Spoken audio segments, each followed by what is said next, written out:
స్వామివారి దేవస్థానం సంబంధించినటువంటి ఎస్బీఐ కాలనీలో ఉన్న 3 ఎకరాల 78 సెంట్లని దాదాపు 27 మంది ఆక్రమించుకొని ఉన్నారు. వాళ్ళలో 70 సెంట్లు దేవస్థానం స్వాధీనంలో ఉంది. మిగతా స్థలం కూడా చాలామంది 27 మంది ఆక్రమించుకొని ఉన్నారు. వారిలో ఈరోజు ఆక్రమణదారులందరిపై కూడా గౌరవ తిరుమల కోర్టు నందు అందరి మీద కోర్టులో దావా వేయడం జరిగింది. ఆ దావా ఈరోజు డిగ్రీ అయ్యి వాళ్ళకి 1 మంత్ డిగ్రీ అయింది. ఆ స్థలాన్ని స్వాధీనపరచుకోవాల్సిందిగా గౌరవ కోర్టు వారు ఆదేశించినారు. కోర్టు ఉత్తర్వులను అనుసరించి వారికి 1 మంత్ టైం కూడా ఇవ్వడం జరిగింది. ఆ 1 మంత్లో తర్వాత ఈరోజు వాళ్ళకి ఈరోజు మొత్తం ఎంక్రోచ్మెంట్స్ రిమూవ్ చేయడం జరిగింది. దాంట్లో భాగంగా ఒక బిల్డింగ్లో ఒక స్థలంలో మాత్రం బిల్డింగ్ ఉంది. అది కూడా బిల్డింగ్ పూర్తిగా ఆక్రమణ తొలగించి దేవస్థానం హ్యాండ్ ఓవర్ చేసుకున్నాము. మిగతా కూడా అవన్నీ కూడా కోర్టులో ఉన్నవి. ఆ కోర్టు కేసు వచ్చిన తదనంతరం అవి కూడా ఆక్రమణదారుల నుంచి తొలగించి దేవస్థానం స్వాధీనపరుచుకుంటాము. ఈ మొత్తం ఈ 3 ఎకరాల 70 సెంట్లు కూడా దాదాపుగా ఇక్కడ ఉండేటువంటి మార్కెట్ వాల్యూ ప్రకారం దాదాపు 150 కోట్లు ఉంటుంది.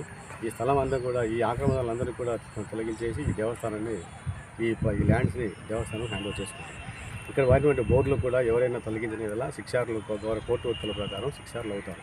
కాబట్టి ఎలాంటి బోర్డు తొలగించడం కానీ ఆక్రమణదారులు చేయకూడదు. చేస్తే ఖచ్చితంగా కోర్టు ఉత్తర్వులు ధిక్కరించిన వారు అవుతారు. ఈ కోర్టు ధిక్కారం కేసు కింద వస్తుంది.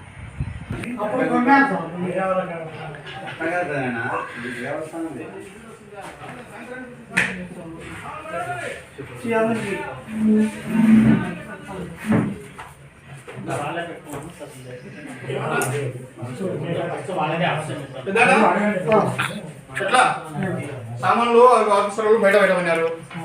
దయచేసి మేము ఇది కోర్టు ఆర్డర్ ఏమి చేయలేదు, మా చేతిలో ఏమి లేదు. ఒకసారి ఆఫీసర్లు వస్తారు, వచ్చిన తర్వాత నువ్వేమన్నా మాట్లాడు. మాకు చెప్పిన దాని ప్రకారం మేము చేయాలి. అది మేమేం చేయలేము. అంటే సర్దు లేదు, మా వాళ్ళు ఎంత ఉన్నారు మేము సర్దిస్తాం. చూడు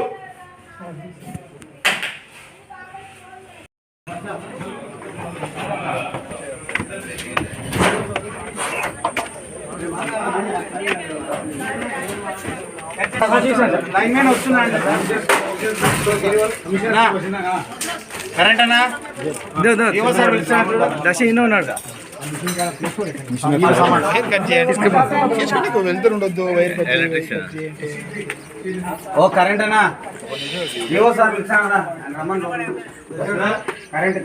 బాబు ఈ ఇంట్లో తీసుకుపోయే సామాన్లు ఒక్కసారి పెట్టాలా? కిందనే ఉన్నాడు మళ్ళీ కలిపారా ఇంత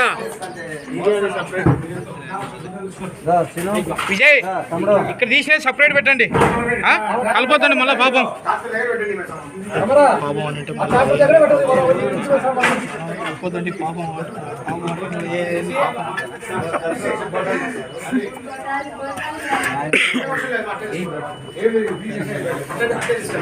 చేసి వచ్చినప్పుడు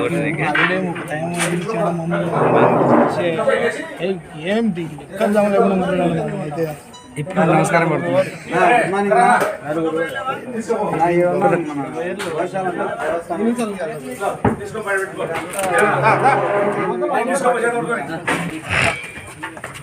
అది